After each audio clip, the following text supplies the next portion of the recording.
We're going to start in about a minute.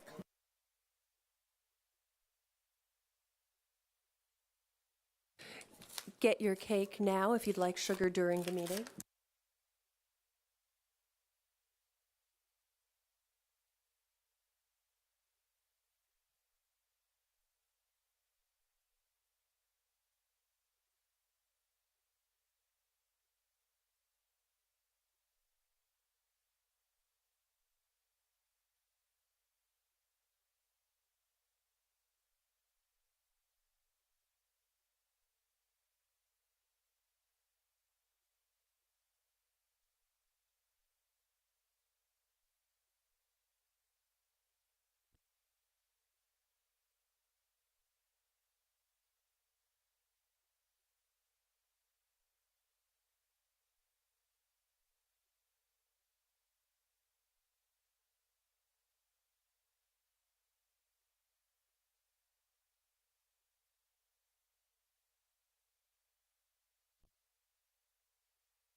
All right, we're going to call this meeting to order at 6:32.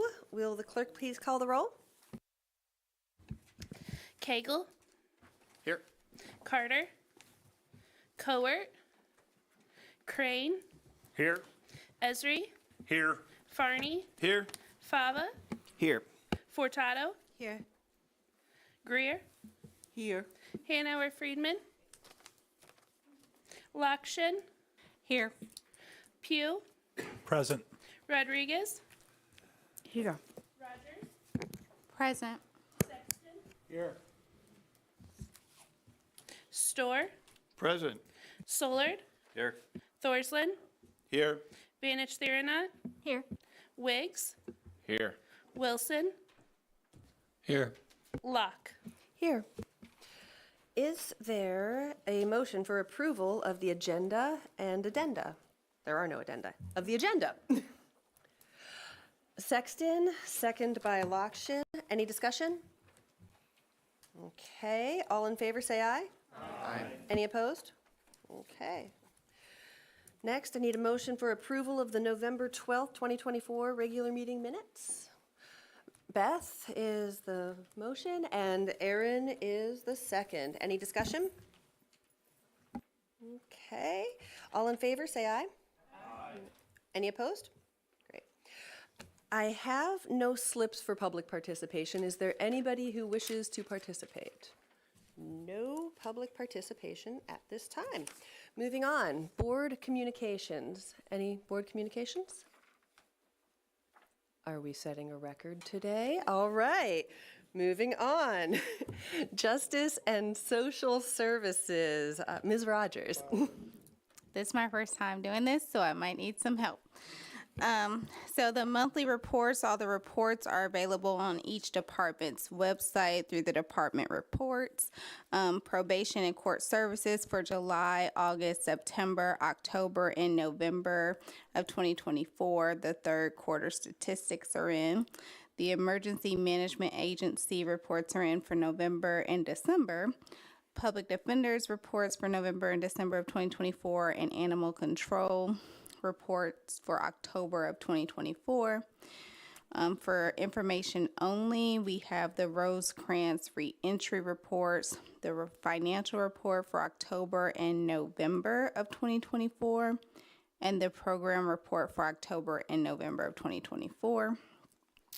Everyone should have also received an email from the clerk. She is here if anyone has questions. We received an amendment to the professional services agreement between Champaign County and the Barry Dunn and McNeil and Parker LLC, and I believe we need to vote on this. I move approval. So first by Farney and then second by Eric. Does anyone have any questions for the clerk? Discussion? No? Okay, if we can get a vote. All in favor, say aye. Aye. All opposed, same sign. Okay, that motion passes. Thank you. I don't have any other business. There's no chair's report, and I don't believe I have anything designated to be on the consent. I do. Oh, the circuit clerk. Okay, so that'd be 7C1 to be placed on the consent agenda. Okay, thank you. Excellent job. Moving on, finance. Dr. Furtado. Before I start the agenda, just point of order, I cannot see anybody's nameplates. The two gentlemen that are new, could you just remind me of your first names? So in case you do it, I'll be able to cohesively, that didn't help because it's behind the microphone. John and Ben. Okay, I'll do my best. If y'all are on this side of me, you might have to wave, because I don't know, this is the most flat I've ever been. Call them District 1 and District 2. District 1 and District 2. Okay. I'm going to try. I just don't want to leave out this whole half of the room. Okay. With that said, first up is a budget amendment, BUA 2024-12744, Fund 2091 Animal Control, Department 047 Animal Control, increased appropriations 32,450, increased revenue 0, reason additional funds required to pay retiring employee payout. Do I have a motion? Beth first, Jamala second. Discussion? Seeing none, all those in favor? Aye. Opposed? The ayes have it. Next up, budget amendment BUA 2024-12771, Fund 1080 General Corporate, Department 071 Physical Plant, increased appropriations $53,745.31, increased revenue $0, reason additional funds required to pay retiring employee payout. Do I have a motion? Matt first, JJ second. Discussion? Seeing none, all those in favor? Aye. Aye. Opposed? Ayes have it. Budget amendment BUA 2024-12816, Fund 1080, General Corporate Department 041, State's Attorney, increased appropriations $25,000, increased revenue $0, reason additional funding required for outstanding invoices. Do I have a motion? Eric, second. Carolyn. I would like to point out the State's Attorney is here. Does anybody have any questions? Seeing none. All those in favor? Aye. Opposed? Thank you, Julia, for coming. Budget amendment BUA 2025-121, Fund 2109, Indoor Climate Resources Agency, Department 932, Indoor Climate Resources Agency, increased appropriations $3,649,631, increased revenue $3,649,631. Reason appropriation of grant funds for the Indoor Climate Research and Training Division of the RPC. Do I have a motion? I saw Aaron first, Jenny Lakshin second. Discussion? I have none, except for this apparently is the business we all should be in. All those in favor? Aye. Opposed? Next up, budget amendment BUA 2025-130, Fund 1080, General Corporate, Department 40, Sheriff, increased appropriation $62,676.55, increased revenue $62,676.55, appropriation of grant funds from the Illinois Law Enforcement Training and Standards Board. Do I have a motion? Ed, I saw first. Jamala, I saw second. Look at this side too. Discussion. I would like to point out the sheriff is here if anybody has questions. Discussion. All those in favor? Aye. Opposed? That carries. Budget amendment BUA 2025-160, Fund 1080, General Corporate Department 140, Correctional. Center, increased appropriations 375,000, increased revenue 0. Reason, the jail consolidation project was not completed by the end of fiscal year 2024 as originally planned. Additional funds are required for our out-of-county boarding in fiscal year 2025 until the project is completed. Do I have a motion? Jenny first, JJ second. Discussion. Yeah, we'll have Jenny and then Chris Storr. I will just point out what we had talked about in our caucus meeting. The new construction at the Pope Jail is actually complete and is currently housing people. Because that project came in under the budget and because seeing the new construction next to pods A and B made it clear that they also needed updating. It seemed like the best thing to do would be to continue to make those updates while there was the ability to have those pods empty. It's a lot easier to work while they're empty than while there are people housed in them, so that is why this is now looking to be February for completion of the jail. Chris. I note that the sheriff is here, and I was going to harangue a little later about the need for correctional officers. Did you want to speak to that? Just for the purposes, he really can only speak to the agenda item that is before us right now. Unfortunately, if you want to harangue him for that, he's going to have to hang out. Sorry, Oh, Dustin. okay. Well, since it kind of sort of pertains to that, but I'll pass and save my harangue for later. Okay. All right. Yes. I just wanted to remind everybody that when we toured Kankakee, Dr. Storr, Ms. Carter, and I, when we toured Kankakee, we really did see the difference between Club Med jail and really low-quality jail. So I'm very happy that we were able to use some of these funds to even out, to make both all parts of our jail, all pods, appear the same so that nobody feels like they're getting slighted or anything. I hope we bring them home quickly, though. Brett. Yeah, I was wondering how much how much room might we have actually in this jail for the future? Like how many extra beds or whatever? Does anybody know that or? I don't believe there's any extra beds, but if anything, we might still have a few people out of county. But I will give somebody with a lot more knowledge about that than me. Good afternoon, evening, whatever it is at this point in the day. So your question was, how many extra beds, if any, will we have whenever the entire facility is open? Is that correct? Yeah, that's fine. Well, I don't have a crystal ball. My best educated guess, though, is none. And the reason why is, and you kind of saw in my memo that I wrote for this budget amendment, that the American Correctional Association considers a jail full at 80% because of classification, which means that if somebody, is a rival gang member, they can't be housed with each other and things like that. Our jail population today, including the ones out of county, was 193.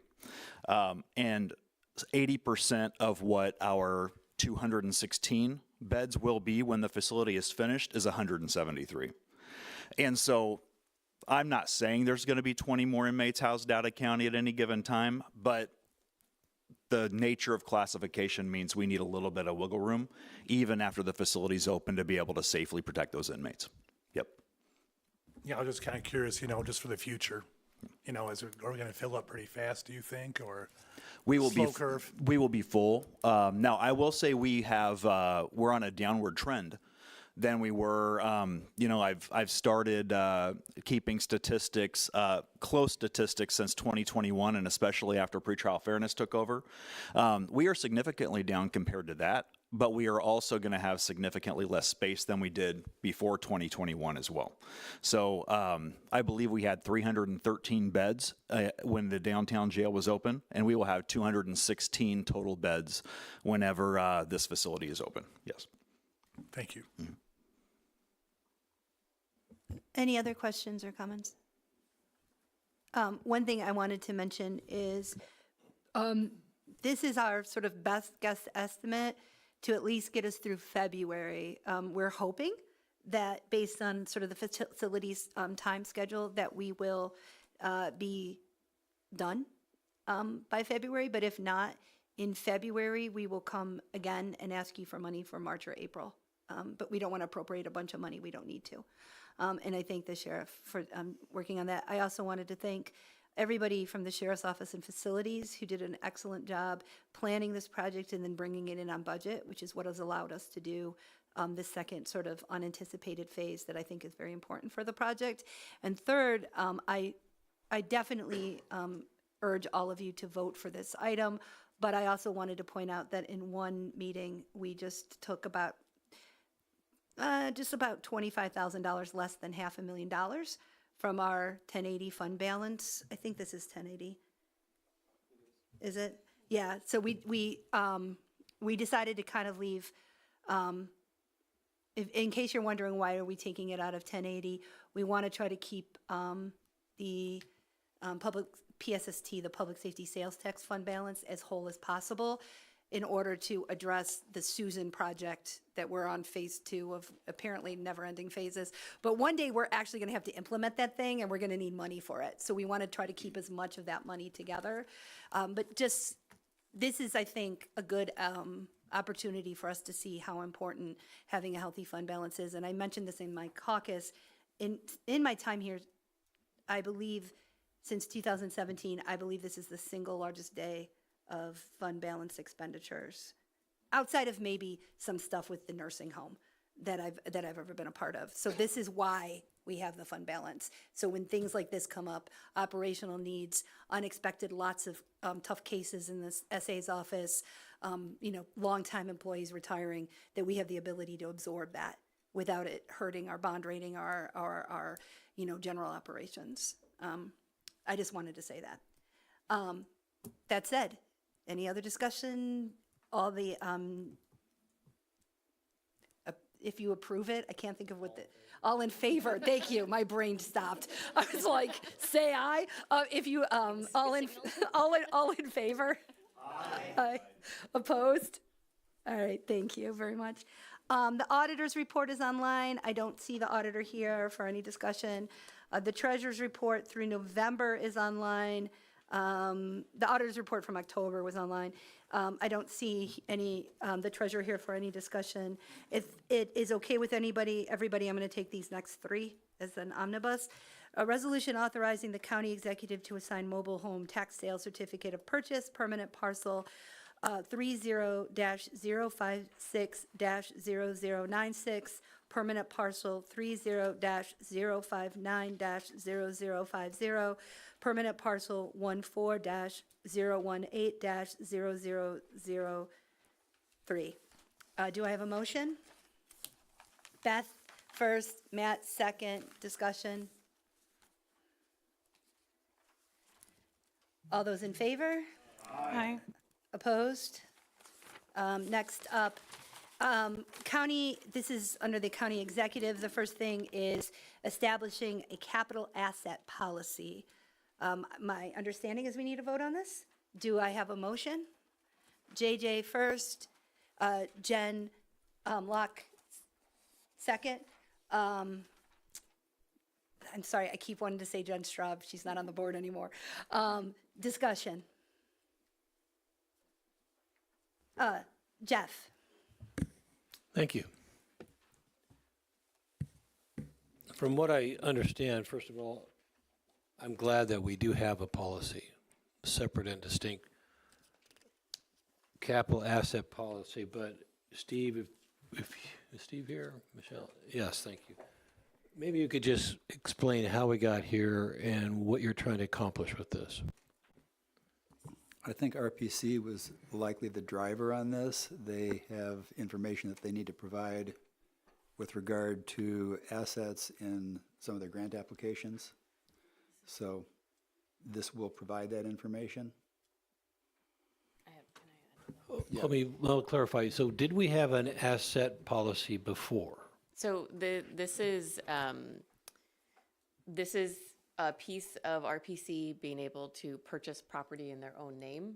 They need a building capital asset depreciation policy in order to move forward on those steps. So that is the main driver of this policy.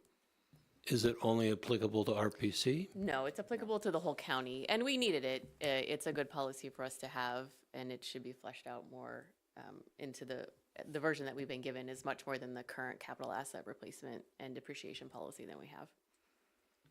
I don't disagree that we're remiss not having a separate and distinct policy, but maybe for those that are in the public that might be interested, that's why I'm asking these questions.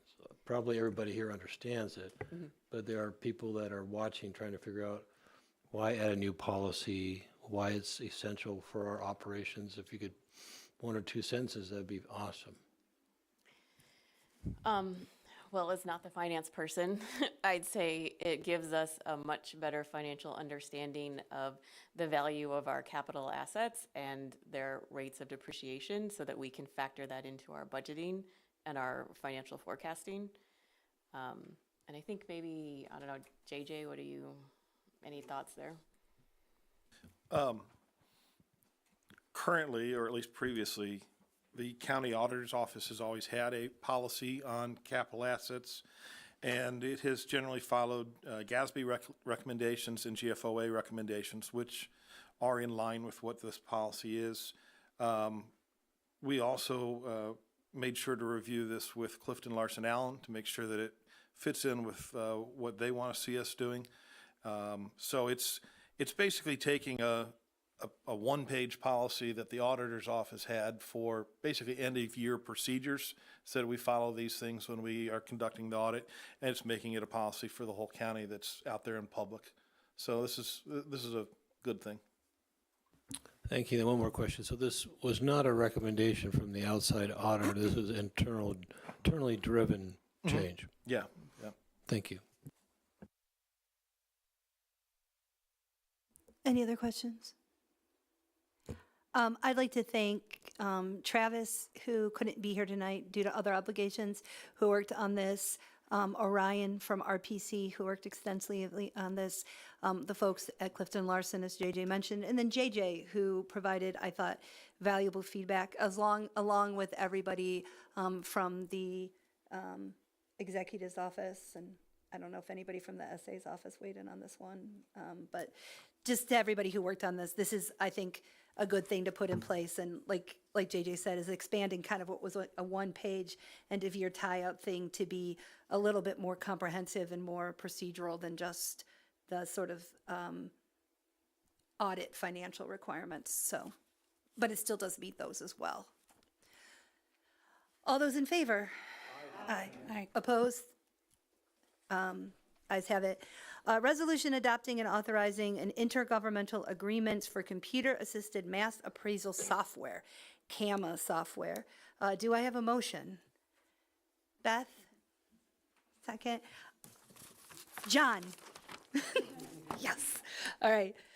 Discussion. Seeing none. All those in favor? Aye. Opposed? If it's okay with everybody, I'm going to do the next three. These are the actual grant agreements that we accepted the money for earlier on the agenda. Is folks okay with that? Okay, regional planning, approving the application for, and if awarded, acceptance of the Cobotics for attic technical testing and infiltration control grant, DEEE 011592.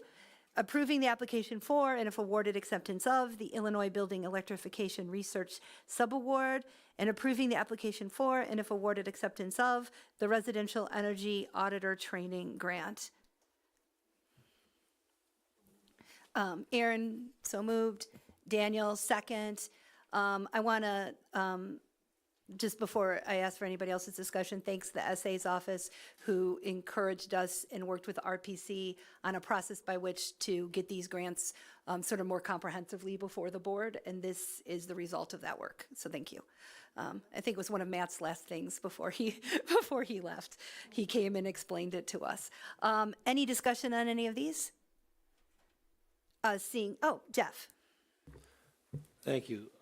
From my understanding, then, this is really just approving the submittal of an application, not necessarily saying once the money shows up, is there another step after? Or what's the process? I mean, let's ask it that way. So this is us kind of catching up with things. We've already gotten this money, and if you look, you'll see sort of these words twice in your packet. We've already approved the money. Okay. It's a little bit barn door out of the horse. That's just because this is a new process that we've put into place. I anticipate that in the future, we'll see these maybe more as a two-step, where we get the grant agreement and then the approval of the money is two separate steps. But these were already kind of out the door before we put that policy into place, which is why we're seeing them concurrent upon one agenda.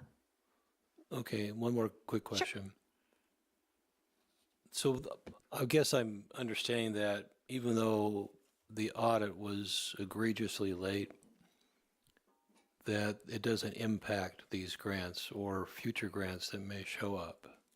So as of right now, the audit was accepted by the portal for which RPC was worried about on December 24th.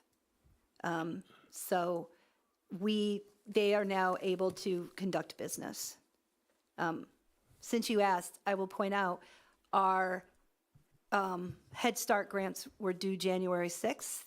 If you're doing the math, that's 13-day, that's how close we cut it, 13 days. Okay, thank you. You're welcome.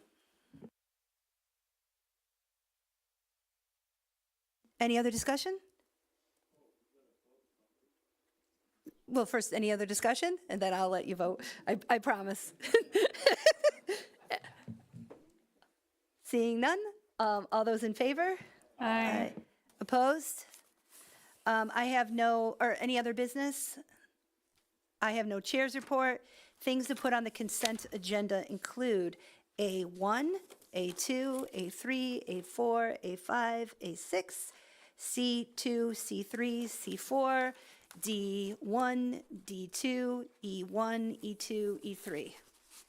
I think that's the most agreeable agenda that I've ever been a part of as finance chair, so thank you all. All right, moving on. Policy, personnel, and appointments. Dr. Storr. Thank you. The monthly HR report is listed in your book on page 63, 64, or through 74. I will call your attention to vacant positions, and I really do like this new format. You'll see that we're short a number of positions, 4 legal clerks in the clerk's office, senior engineers and system administrators in highway and information technology. We are shy 8 court service officers and 3 detention officers in the juvenile detention. This is kind of a real concern because of the impact that it has on the remaining staff who can't take vacation as they'd like, and because of the need to staff the facility. Going a little further down, we're looking at, we're looking for, people in the planning and zoning and public defenders, but down in the sheriff's office, we're looking for 8 correctional officers and 2 court security officers. When we bring these inmates that are currently housed in Kankakee County and other parts of the state, return them back to Champaign County, this is having a correctional officer in the jails essential. And again, for the same reason, if it takes months, and as Chair Locke pointed out when Samantha Carter and I and Chair Locke were up in Kankakee, one of the things that they suggested was that hire those correctional officers early and get them trained up and experienced so that when the folks come back that they are capable and able to do their duties. We're looking for state's attorneys in the state's attorney's office. We're down 4 attorneys, so there's that. And I guess we're not paying our attorneys a competitive wage, and that's part of the reason we're understaffed there. Moving on to appointments and reappointments, we have a resolution appointing Doug Stirwall to the 2 Mile Slough Drainage District, unexpired term ending 8/31/2027. Can I have a motion, Mr. Esri, second by Mr. Wilson? Discussion? Seeing none, all in favor signify by saying aye. Aye. Opposed? Motion passes.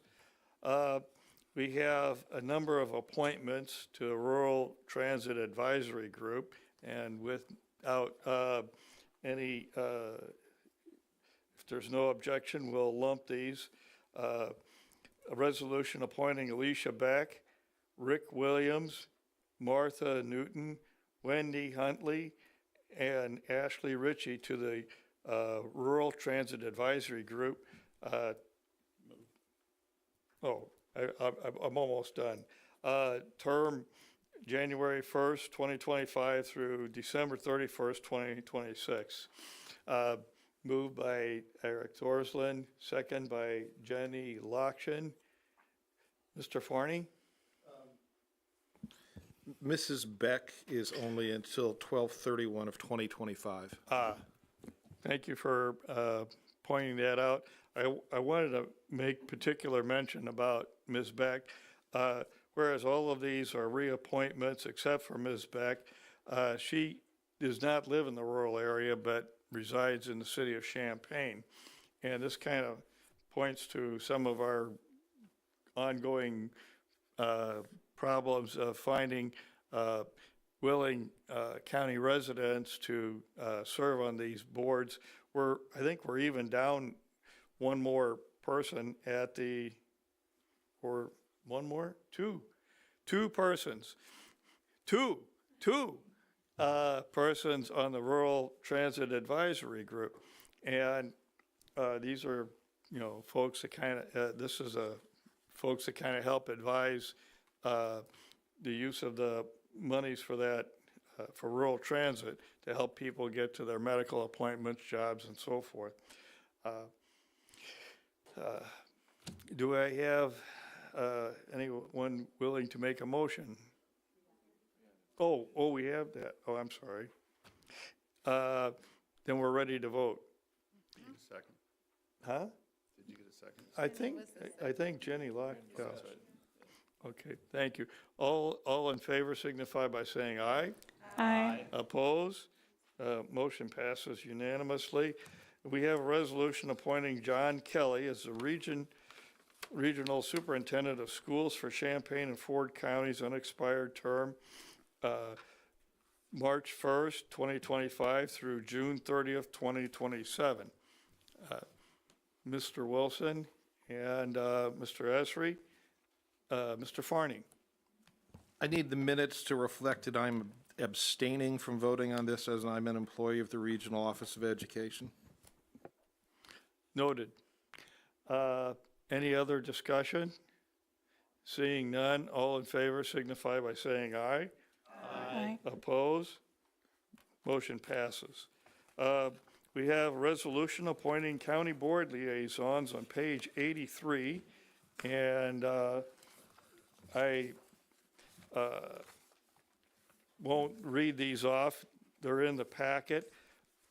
However, we have tentative agreement of for Ms. Lokshin has said that she will attempt to serve on the Developmental Disabilities Board, seeing if her time allows her. And thank Ms. Carolyn Greer for her willingness to serve on the Martin Luther King Jr. Celebration Committee, which I will point out is being held on this coming Sunday at the Cranard Center for the Performing Arts. I think it starts around 4 or 4:30. You can check the notice on the website. Do I have a motion? Oh, wait, Ms. Locke? What had been publicly noticed also said that there was a vacant space for reentry council, but after board action last month, there's only one representative needed for that, so there actually is not a vacancy on that one. I just wanted to update this. Thanks for bringing that to our attention. Again, I'm looking for a motion for the liaisons. Ms. Jamal Rogers, thank you. Second? John, was that okay, I thought, very good. Thank you, Mr. Cagle. Discussion? Yes. Megan? Are you, sorry, can I clarify? Are you adding Jen Locke for DDB to the list? Yes. I'm sorry. Thank you. I missed that. I know. Sorry, I we should have still used the got this. microphone for that. We're adding Jenny Lokshin, not Jen Locke, Jennifer Locke. Did I mispronounce that, or? No, Oh. we just wanted to clarify Okay. because we are confusing. Thank you. All in favor signify by saying aye. Aye. Oppose? Motion passes. Moving on, we have, appointments, and they're listed, at the website. The county clerk's fee reports are also in the packet. The last item is county board changes to county board rules. And Michelle will speak to this. Thank you, Ms. Jett. Okay, so I tried to put together what we had talked about from the previous memo. I think quite a few of the concerns are actually pretty effectively addressed in the board rules. We just maybe need a bit of a refresher on that, and maybe that's actually something we should do on a periodic basis no matter what, because the board rules aren't really short. There's quite a few pages there. So we don't need to vote on anything tonight. I think what I just want to gauge is this what do you want to keep working on? What do you want to toss aside?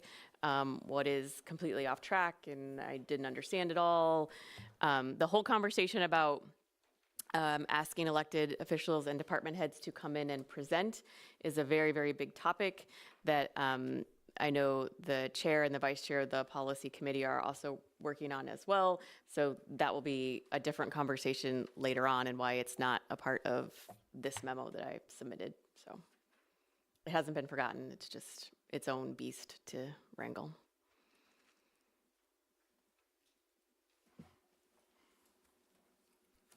I think that, based on conversation at the Policy, Personnel, and Appoints Committee, that we decided that we would continue this to the next month, giving us time for further discussion and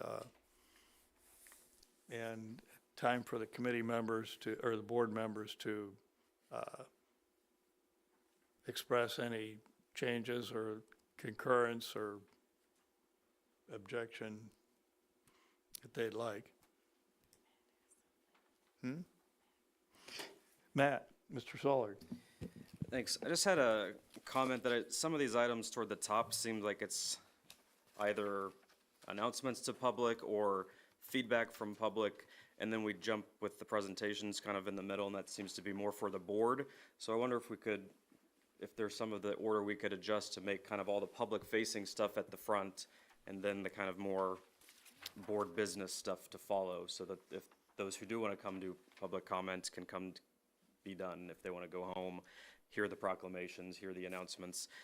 The way presentations just kind of dropped in there, I think kind of bifurcates some of that. I don't know, just a suggestion. Okay. Reason why presentations jumped in there ahead was because we're doing recognitions of employees who have a service award or retirement. And that's the presentation that we're referring to. Presentations you may be thinking of would be like from Clifton Larson Allen talking about the audit, or somebody talking about one of the projects we funded under ARPA. That, I may be confusing that part too, although I do see a separate line item for employee recognition that's also listed ahead of presentations. Oh, boy. So everybody wants to be first. Yeah. And there's only one first spot. So most recently, we added employee recognition as its own designation before public participation, so that, to be frank, on the days that we have a contentious issue where there's a lot of public participation, we can do the employee recognition without the employees having to wait at least an hour of public participation time, right? So that what's in the agenda, we can do the employee recognition, thank them, and get them on their way, and then do public participation. The presentations from outside entities came about, I think, more from, in the past, historically, that's been under whatever, for the cow, for whatever committee the presentation fits with. So we would end up with, if it was a presentation that fit into finance, but finance was last on the agenda, now we have this outside group waiting the entire meeting to give us their outside presentation, which might not necessarily be something that is like business that needs to be voted on, but is information for the board to hear. So that was kind of the idea behind creating this specific designation of presentations from outside entities further up in the agenda, so that we could, again, also get those visiting people, get them in, hear from them, and get them on their way, and then the board gets back to its board business that doesn't necessarily require public engagement. Yeah, I mean, I like presentations ahead of new business, old business, things we're voting on. That all makes sense. But something like communications, we frequently have community-based events that we announce from that. So we might want to have that happen before we start getting the presentations to the board as well. So I don't know if there's something to consider about kind of jostling some of those, just one or two spots. Same idea. I'm trying to get the priority on the public who want to come in and participate first and not have to wait around for excess stuff. Do that up top, and then kind of the more laborious business stuff afterwards. The motivation for putting it in front of communications was, what's the word I want? Concern expressed by board members for some of the communications that had been shared recently, not being very professional in the way the board wanted to present itself, and that doing the presentations before that would, again, just prevent that from being in front of more people that didn't need to hear those kinds of comments.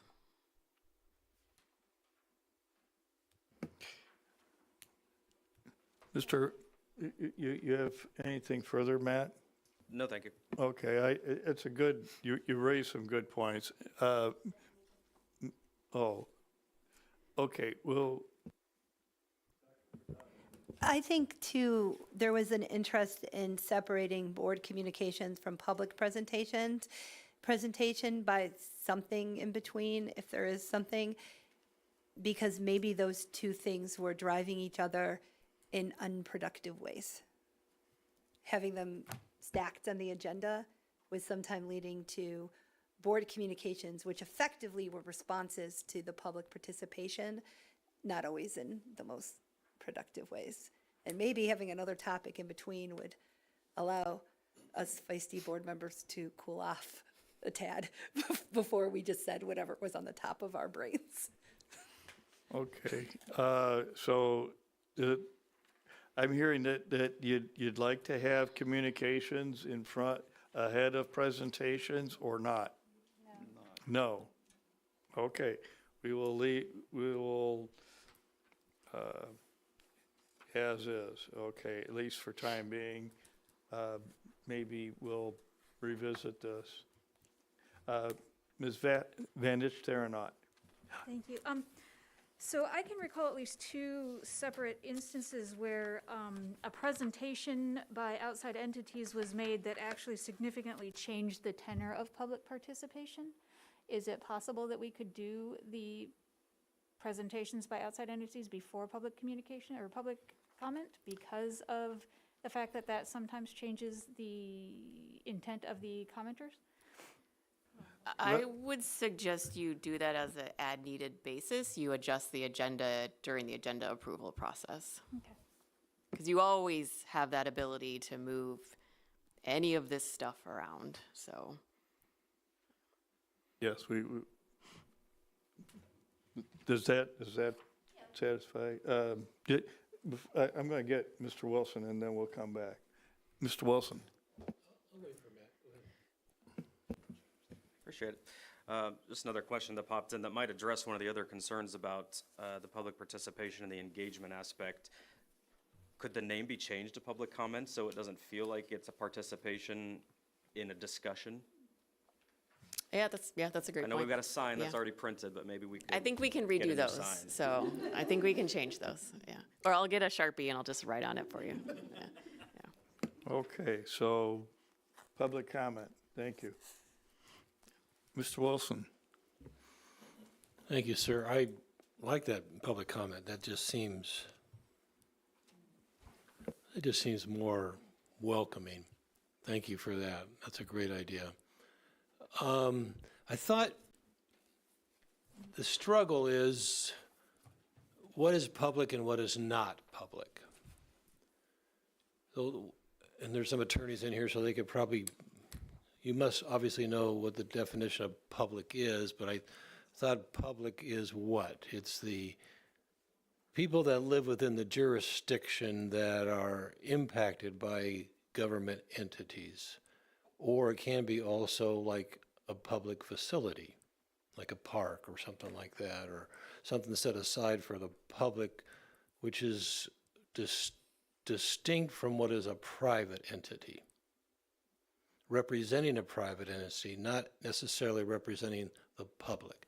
So I think I recall when we were talking about the nursing home, and then the nursing home owner, I thought, if I recall correctly, which I may have forgotten, used public participation or public comment to advocate for his position, rather than having a presentation from an outside agency. In this case would be nursing home owner or some other kind of owner or some type of company that's not public.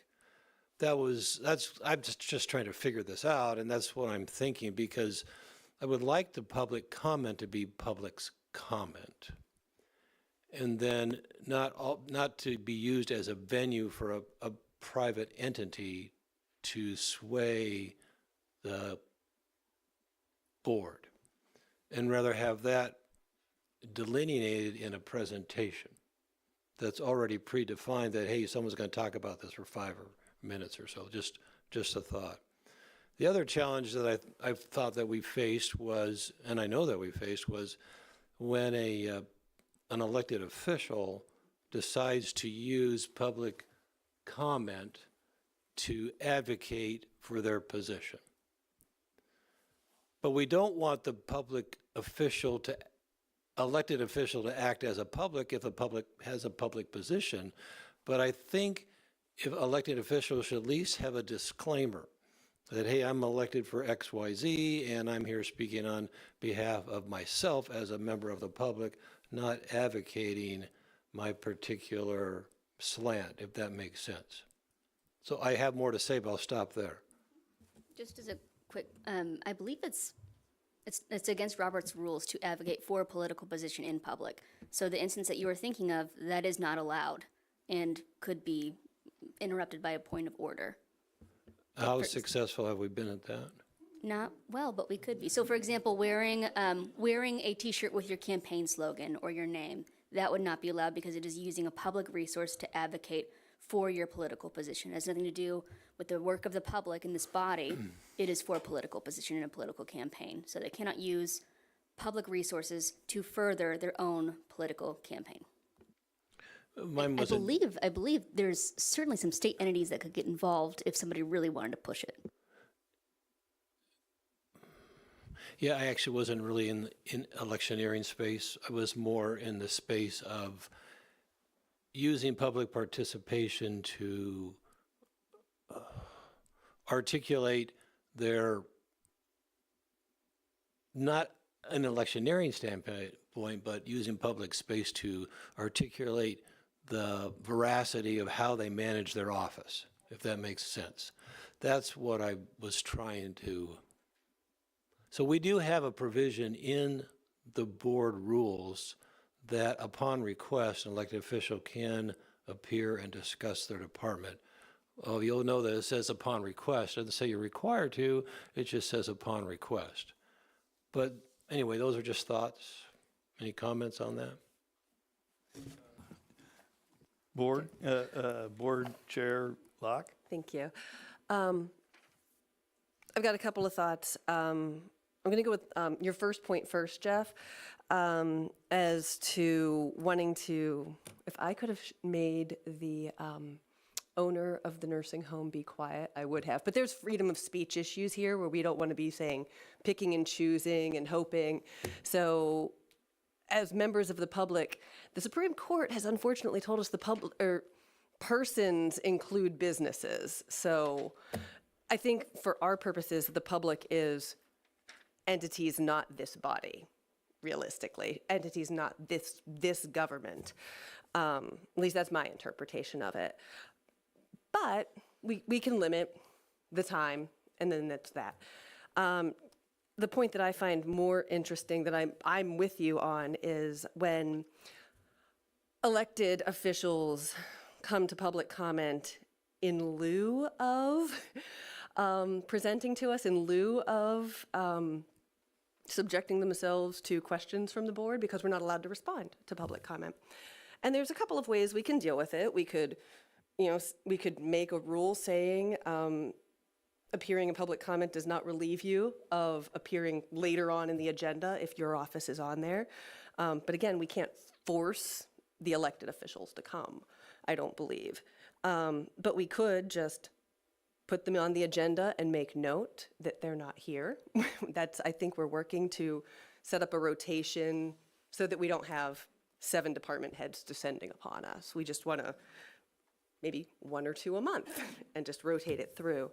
But we could maybe make a rules, saying that appearing in public comment does not relieve you of board questions later on. We could also suspend the rules to then, and this was Michelle's point that she hasn't made to us here, but in talking with her, we could suspend the rule to engage in dialogue with a public official who is appearing here, perhaps, say the auditor, theoretically would do this. He would come and talk about his office in his 5-minute public comment and then attempt to leave. We could, as a body, move to suspend the rule and ask him questions during that time, because that's when he's here. And I believe Robert's Rules of Order, and, correct me if I'm wrong, other experts, I see JJ nodding. So I believe we could do that, and that's one way that we could deal with it. And that's why we put it on the agenda today, so we could talk it over if anybody has other thoughts. Can I? Yeah, Michelle, please.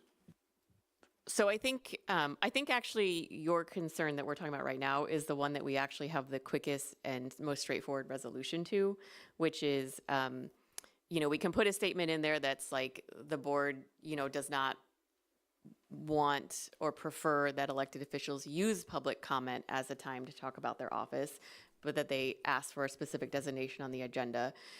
But then if they continue to do that, just suspend the rules and ask the questions if you don't think that they're going to stick around to actually be on the agenda. So you still get your opportunity to get your questions answered, and the elected official gets their opportunity to share their information with you. I think that we need to be very, very careful about trying to put any parameters around who is allowed to speak during public participation. I think we tread deeply into making the Open Meetings Act very, very angry when we start doing that and open ourselves up to a lot of problems. So I think the best solution is that public comment is a big tent and everybody's welcome. And if someone is using it in a way that you don't feel is appropriate, then suspend the rules and engage in a conversation with them if that's what you wanted to be happening anyway and hasn't been happening. Does that help at all? Yeah, I appreciate that. And Jen, I appreciate your comments too. So you understand the intent of why I was bringing that up. In other words, you're right. It has to be a big tent for comment. But let's just say a local hospital came here and then they would like to use the public participation to advocate something for their facility. I guess in that case, not that I'm saying the public hospital would do that. It could be, I don't know, somebody else. But then in that case, maybe our antennas would come up and then we say, we want to suspend the rules and have a discussion about that. Is that what you're suggesting? You could absolutely do that. You could suspend the rules, ask questions. You could suspend the rules and say, hey, we would have preferred that you had set up a time to come so we could have a dialogue. You could call them out on it, honestly, and hospital is probably the only designation I can say this about, but for the vast majority, even like the nursing home, they're taxpayers. So they are the public, right? They're paying property taxes. They have a right to come and tell you what they think you should be doing with the tax money that they pay. Whether or not they're right, it's a different conversation, so. Thank you. Stephanie?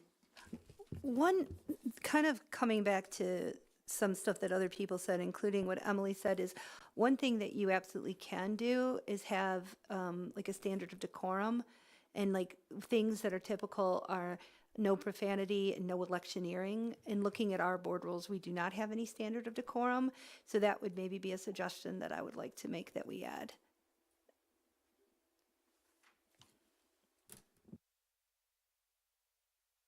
Thank you. I was making a note. Ms. Van Ischt there or not? I know I brought this up previously, but I'd like to reiterate. Is there a way we can give priority to people from the county to either speak first or have priority over others who are coming in from outside the county to advocate for something when they are not actually our constituents or taxpayers or what have you? Not necessarily silence them, but give the people priority who are actually our constituents, who actually live here and who actually are going to have skin in whatever game whoever's coming in and advocating for. Yeah, so I will triple check on this, and Megan, correct me if I'm wrong, but I think that when people submit public comment slips, whoever's chairing the meeting determines what order those slips are called upon. So it can just simply be a matter of, we can put it in the rules that that's how you're going to order them, or it could just be a matter of whoever's chairing the meeting pulls the slips for the people who have addresses in the county first, and the people who don't have addresses in the county go next. I think that's a pretty simple one.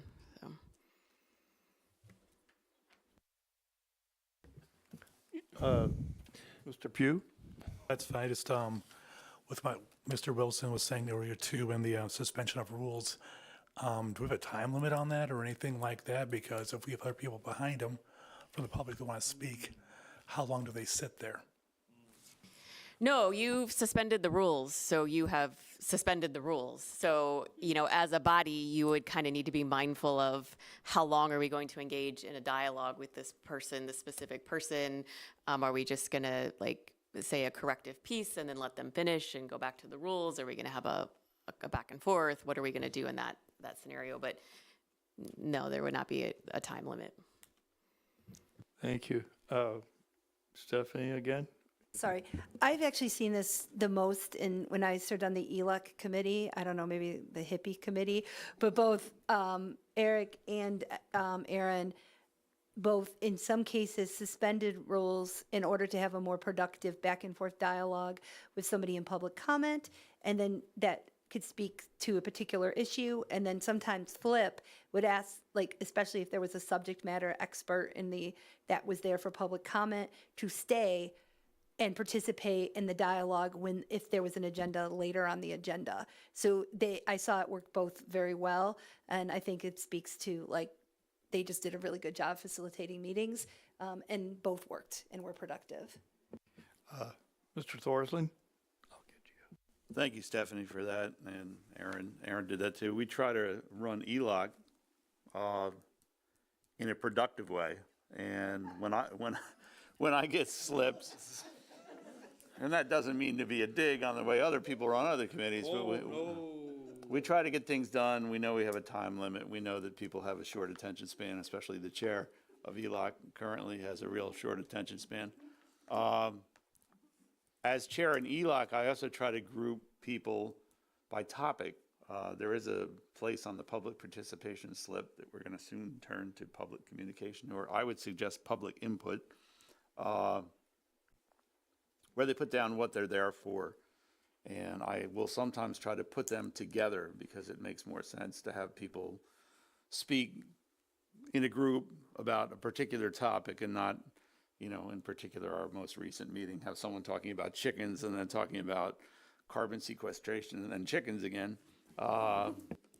And we have sometimes suspended the rules so that we can have them back and forth. And I often ask people who exhibit some sort of expertise if they could hang around for questions later. And we do the back and forth after we finish the public input. So that's all I have to say. And maybe we can adopt some of that. I don't know. Thank you. That was actually worked pretty well for the small ELOC group. Mr. Sullard, you sort of had something or not any? Okay. Mr. Pugh. Thank you. I'm just trying to get a little better understanding of, on page 96 of item 12, part E.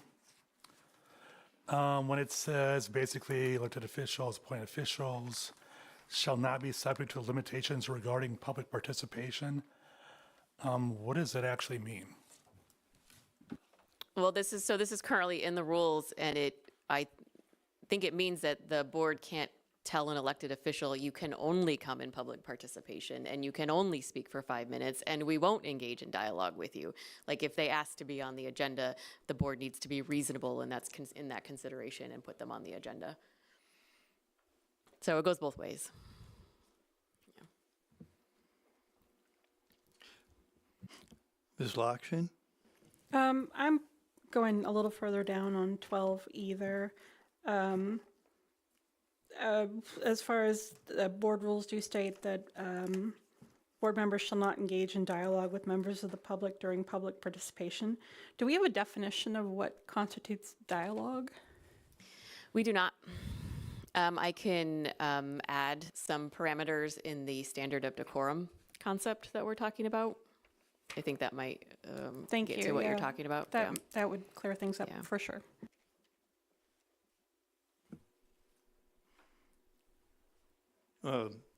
Mr. Asher, you haven't spoken yet. This is along I would say the same kind of topic, but change it just a little bit. I forget what meeting it was. It wasn't too long ago, but anyway, it might not even been a full board meeting or CAL, but the idea of like shutting off microphones should something, the topic need and the person running the meeting, out of order and need to bring things back into order. The older microphones that we still have, we just haven't been using them. They're the kind of the half round ones. They had a master microphone that I know when I was chairing ELUC, I didn't pay attention to it all the time, but sometimes if I remember to look, it had a button on there. The idea, if you're running the meeting and if need be, you can shut the microphones off. So I think it would be, no, I don't want to spend more money, but depending on the microphone system we're using, if we're bringing these over and need to get a newer one, more like these that has that ability, for just one microphone or whatever we're doing, that I think that would be appropriate to get worked back into the system, I guess you could say, to where if need be. I've never seen it used after we had the what at the time was the new, and they're now kind of the older set of microphones. But to me, I think it's kind of nice to have that ability to where should things kind of start getting out, totally out of hand, which I would say a few times had it been available and had, not blaming anybody running the meetings, but had they thought, okay, we're going to cool off here for a minute and shut everybody's microphone off. Now, granted, can still hear in the room, but not as well, and definitely not for the public. But it just, obviously, it would be more of a, with the microphone shut off, hey, everybody, let's get this back together and, have more decorum, however you want to put it. Thank you, Aaron. I'd like to weigh in and say that we can also kind of move to recess for a few minutes and then kind of clear the room or clear what we need to and then reconvene. But, okay, Mr. Pugh? I was just going to say, I'll look into the technical and also the legal aspect of that. I think I would imagine at a minimum, if that's something that we want to consider, we need to have parameters written in the rules as to when someone's microphone would be turned off. But I also want to make sure in OMA that that's not, specifically cited. And then, also you can absolutely just, recess, but also keep in mind that if you do recess, the cameras do not turn off. So, I get the point would be that everyone just, metaphorically takes a step back, but the public viewing on the YouTube would still see everything that's happening. So it's not like we go dark or something if you recess. Okay. Mr. Pugh and then Mr. Thorson. Yes, Aaron, were you talking more about public participation or any point in the meeting, or for more clarification? I guess I was saying basically any point in the meeting, because if things I can see potentially, but I understand what Michelle's saying about open meetings, definitely. But I can't point to necessarily anything specific, but I could, there's just a possibility that things could get, I'm just going to say, out of hand at any point in the meeting. I mean, it's possible. But you wanted to use the rules of decorum and stuff we'd be setting up, something like that, probably. Yeah, okay. Mr. Thorson. As a longtime chair of ZBA, where we don't have time limits, the people that are speaking in public input are witnesses, basically, in a quasi-judicial thing. The real control of the meeting, we have to remember, is up to the chair. The chair is in charge, and the chair is supposed to be managing the meeting, and that includes when people get out of hand. And there's two places where people get out of hand a lot. One is family court, and the other is when you talk about their property. So ZBA was one of the few meetings I would sit at and wonder who had a gun in the room. When we were talking about certain topics, they can become very heated. The chair previous to me had a wonderful tactic I saw used once, where she picked up her phone and said, "I've dialed the 9 and the 1, and would you like me to finish?" And that often made people be quiet. But in the end, it really is up to the chair to keep the meeting moving along and to maintain decorum.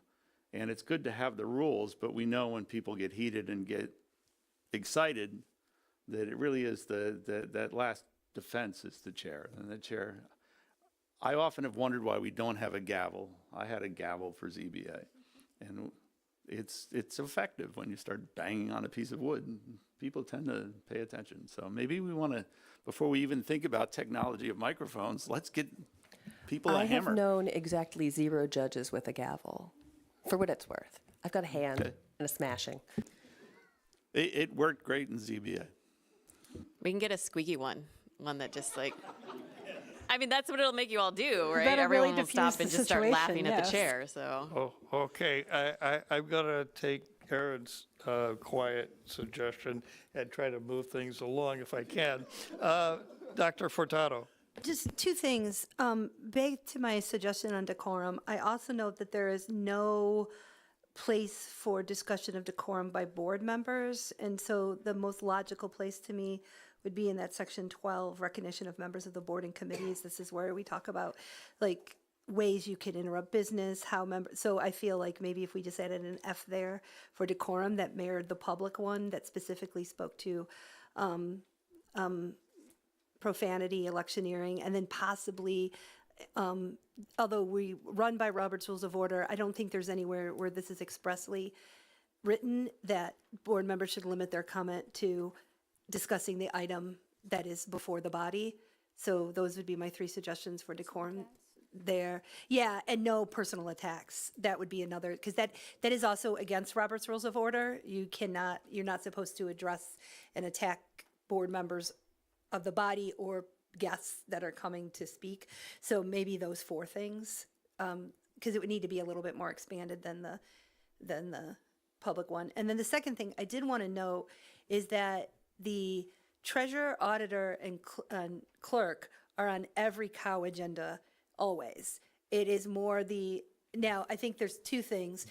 One, sometimes elected officials want to address the body at the full board, and I don't know that, because they don't live it as much as we do, I don't know that they always understand the difference between those 2 things.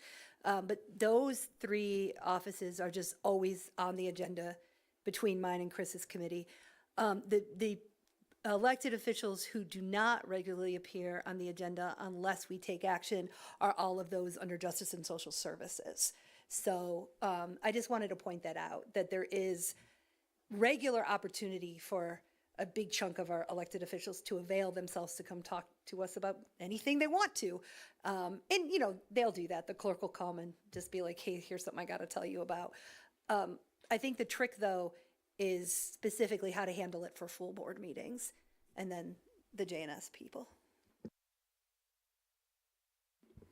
Thank you. You kind of stole my thunder for the chair's report. Sorry. No. Is there other discussion? Ms. Jett? I have I'm going to go out of order. I don't have a thing on this topic, but I do just want to be, again, the broken record of we will continue to have an extensive vacancy list with very chronic vacancies in certain departments until we fix our revenue. And I appreciate Dr. Storr's continued references to the vacancy list. I think it's good to keep that in front of us. I can tell you from working with all of the elected officials and department heads, they are all doing everything they can to figure out how to hire people and are trying to hire people and are lowering their standards to hire people. But we aren't going to fix the problem or help them with the hiring until we fix our revenue issue.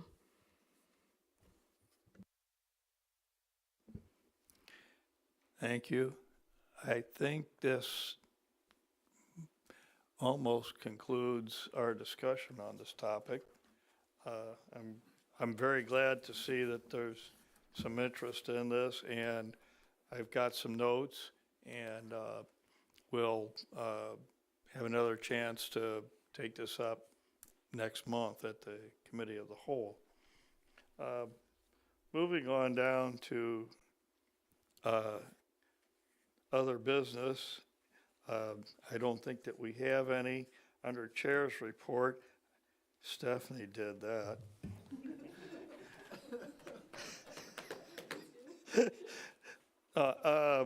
No, I took a look at the treasurers and auditors reports, and the spreadsheets and tables that they provide are like, information, but without context. And this is my motivation for trying to induce some of the elected officials to come and report.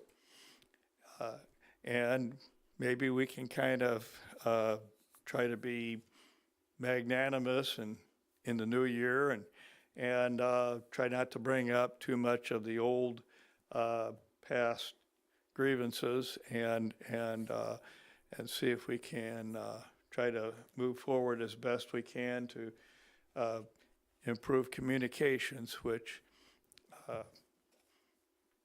I see as one of the biggest obstacles to effective governance.